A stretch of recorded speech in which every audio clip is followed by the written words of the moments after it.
Projet de maison bioclimatique avec couverture végétalisée.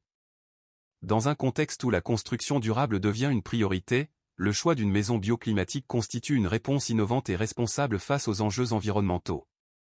Ce projet propose la réalisation d'une habitation intégrant une couverture de terre végétalisée, conçue à l'aide de la modélisation 3D sur le logiciel Rhino.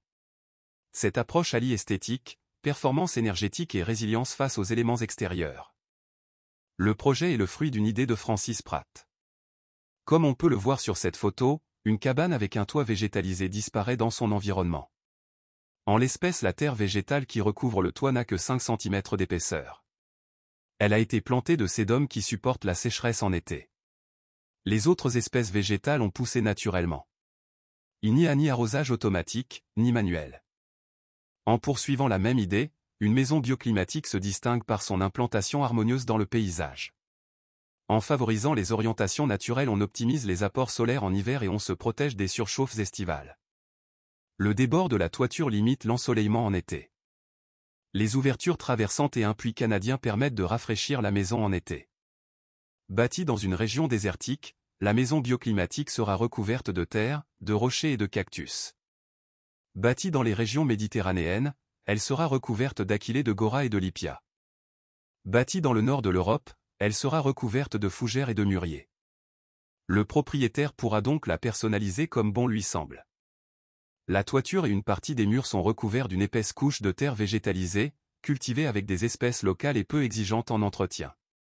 Cette enveloppe végétale agit comme une barrière naturelle contre les variations thermiques et procure des bénéfices multiples. La terre stocke la fraîcheur nocturne et freine la pénétration de la chaleur diurne, assurant un confort intérieur stable en période de canicule. L'inertie thermique du substrat végétalisé retarde le refroidissement de la maison, limitant le besoin en chauffage pendant l'hiver. En cas de feu de forêt ou d'incendie externe, la terre crée une zone tampon ininflammable qui protège la structure en béton. Si la maison est construite sur une cave, la terre de déblai servira à recouvrir la maison. Cela limitera les transports en camion avec la pollution et les coûts qui en résultent. La pente qui permet d'accéder au toit est de 45 degrés. Il sera donc possible d'y grimper facilement pour entretenir la végétation. Certains pourront dessiner un chemin en lacet à l'angle de la maison. Voici maintenant la maison sans la terre qui la recouvre. Le béton hydrofuge est revêtu d'une étanchéité souple. Les 3 poutres qui supportent le plafond de la maison ont une hauteur maximale de 1 mètre pour 10 mètres de portée. Cette disposition permet de supprimer les poteaux à l'intérieur de la maison. Les dimensions extérieures de la maison sont de 20 par 10 mètres. Un coffre pour volet roulant peut être installé au-dessus de chaque ouverture.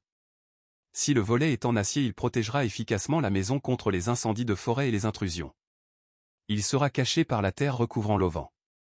Le volume de terre sur le toit est de 120 mètres cubes, soit 180 tonnes.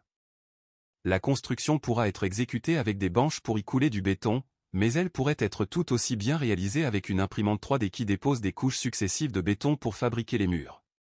Ce procédé est très rapide et il est parfaitement adapté aux parties courbes qui n'ont plus besoin de coffrage. Les portes vitrées coulissantes du living room font 2,20 m de haut par 1,50 m, ou 2 mètres de large. Compte tenu de l'enjeu bioclimatique, elles sont en triple vitrage. La hauteur sous plafond est de 2,70 m. L'épaisseur de la dalle est de 0,30 m. Le plan de la maison est prévu avec des murs de 30 cm d'épaisseur en béton à l'extérieur, et de polyuréthane ou de polystyrène à l'intérieur, avec une finition en placo-plâtre. Compte tenu de la couche de terre qui isole également la maison, il devrait être possible, dans des régions tempérées, de se passer de chauffage, ou de conditionnement d'air. Le dessin de la première maison qui vous a été présenté en introduction a évolué vers la disposition que vous retrouvez maintenant. Les voiles en béton ont été remplacées par des demi-poteaux de 1,50 m de diamètre qui sont remplis de terre pour obtenir une inertie thermique comparable à la formule initiale. Ces poteaux soutiennent une avancée de 1 mètre recouverte de terre qui améliore l'inertie thermique du bâtiment. La conception bioclimatique et la couverture de terre végétalisée offrent des bénéfices dépassant la simple protection thermique ou incendie. Elle préserve la biodiversité en créant un habitat pour la faune et la flore locale. Elle améliore la qualité de l'air car les végétaux filtrent poussière et polluants et participent à un environnement plus sain. Elle offre une esthétique naturelle par son intégration dans le paysage. Elle favorise l'acceptation sociale du projet. Elle capte les eaux pluviales à chaque averse pendant quelques minutes. Cela limite le ruissellement qui pourrait entraîner les débordements des ruisseaux ou rivières proches. La maison bioclimatique recouverte de terre végétalisée incarne une vision contemporaine de l'habitat, à la fois performante, protectrice et en harmonie avec la nature. Ce projet illustre la synergie entre technologies de conception et principes écologiques pour bâtir demain, aujourd'hui.